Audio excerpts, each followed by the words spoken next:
Wanjira Mathai, co-host, Nature's Newsroom. Look what you did. This is best you. for last. The best for last. I have to say, Liz, Mithika, thank you for coming. Do you want to introduce yourself, Liz? Tell people who you are, what you do. My name is Elizabeth Wathuti, and I am an environmentalist and a climate activist from Kenya. I'm also the founder of the Green Generation Initiative, and currently I head campaigns at Wanjira Mathai Foundation, Professor Wanjira Mathai's legacy. All in one day. Yeah. Mithika. Yeah, thank you very much. My name is Mithika Mwenda. I work with the Pan-African Climate Justice Alliance as the Executive Director. And my background, I'm an activist, environmentalist, the student of Wanjira Mathai, and many others. By the way, you know, Wanjira, you may not know. We had the ones who liberated Karura Forest with the Wangari. Yeah. That day I remember it very vividly, when we were chased by Kausha guards into the forest, and I did not come to Nairobi. You know, I was standing from Eldoret, 300 kilometers from Nairobi. But because of that fire, we had to come to Nairobi to liberate the forest. That's activism at its best for me, because youth activists at that time liberated a forest in Nairobi. And Mithika tells us he was there. I'm not surprised, because he hasn't changed a day in his life. Yeah. Mithika, today's Adaptation Day, loss and damage. Yes. We've heard a lot about solidarity, a lot about the fact that not enough is happening. How do you feel things are going? How goes the battle? Surely in our very general assessment, we don't expect, we have to manage our expectations from this COP, including some of what we consider difficult issues like loss and damage, in view of the way they are regarded by those people who are supposed to address them. Loss and damage one, and adaptation. You know, adaptation has no returns on investment. And so this is actually a business, like a business. It has been captured by corporates, and everybody is talking about what I can get it. Where is adaptation going to get returns? Yeah. And those are the most difficult issues. And for loss and damage, we have been in it for a long time, but we are not seeing it progressing. We need another approach altogether. Mithika, what do you say to people who say we need a business case? I've heard that. How do you respond to that? A business case for loss and damage and for adaptation? I don't think that is possible.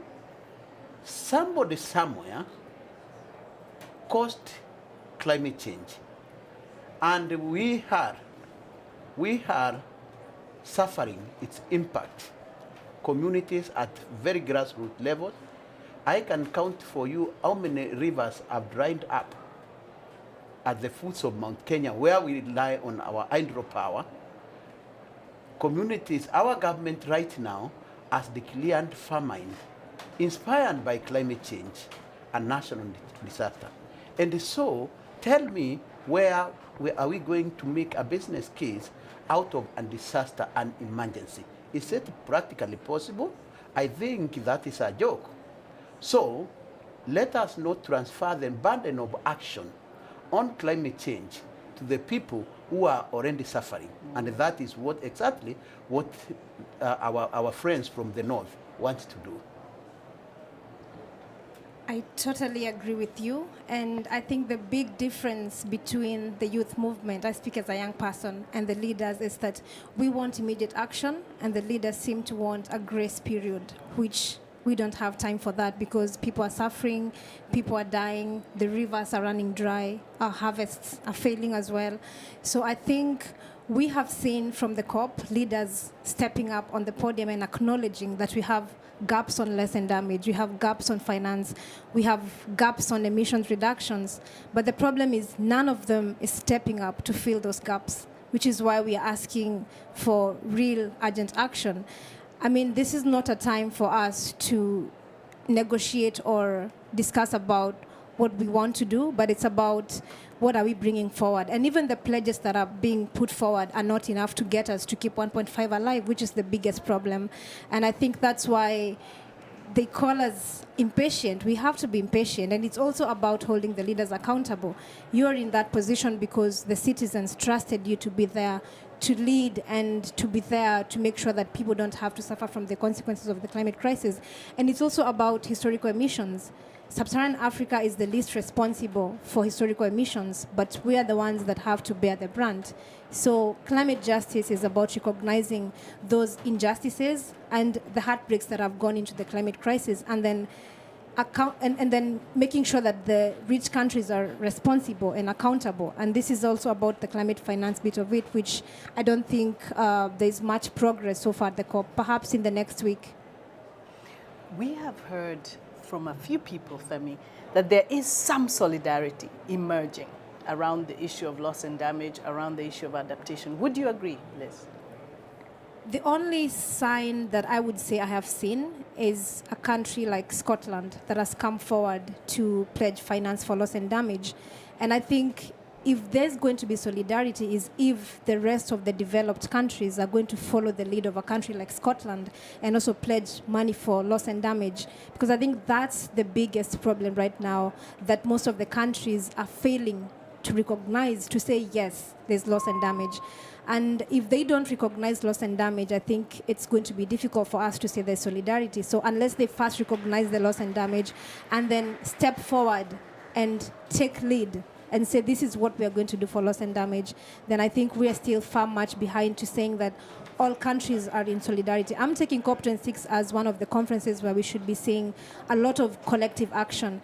Countries coming together to say this is what we are going to do for the planet, for all the countries, and not stepping forward to say that we are doing this because of individual countries.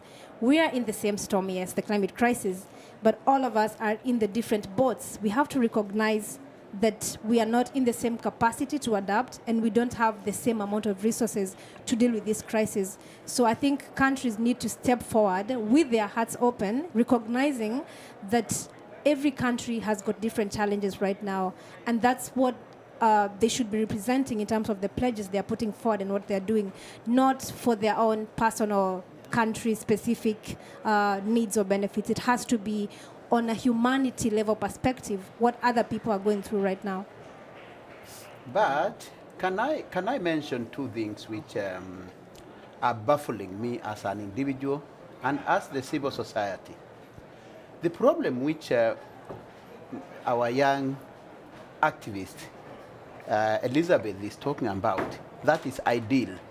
But do we have an ideal situation in the current global geopolitical interactions where there is a lot of dishonesty, where there is a lot of bad faith?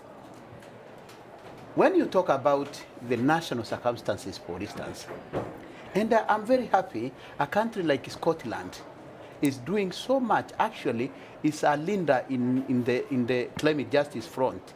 I have seen them supporting climate justice in its entirety, in definition, even when the term was just anathema to everybody. And now it is appealing to hear that we will still continue building solidarity on the same and bringing other actors. But in my view, the action on climate and the response should be proportionate to the contribution on the emission by individual countries. Can you compare the contribution of Scotland with the United States? If the United States wanted to contribute proportionately to its contribution to historical emissions, then I think we could be having sufficient resources, because it's paying climate debt. Yes. Those are imperatives of climate justice, that you have to do it proportionate to your contribution to the problem which you have caused. But they are not doing that. In fact, they want to transfer that burden of action to the indigenous people, young people who do not have capacity in the Congo Basin, in where I come from, in the foot of Mount Kenya, to the young people, you have no future. So these are some of the challenges which we need to have. The question is, which pressure will these people, these countries, listen to? Because everybody has spoken. You hand the statement, very sweeping statement, very sweet statement promises, pledges, but there is nothing. And my young sister is waiting for the next week. Today is Monday. We have only 4 days of negotiations. Are we going really to have that? That's why we are saying we are very pessimistic. And this is actually, we want to consider whether we are going even to continue. Do we need this even COPs?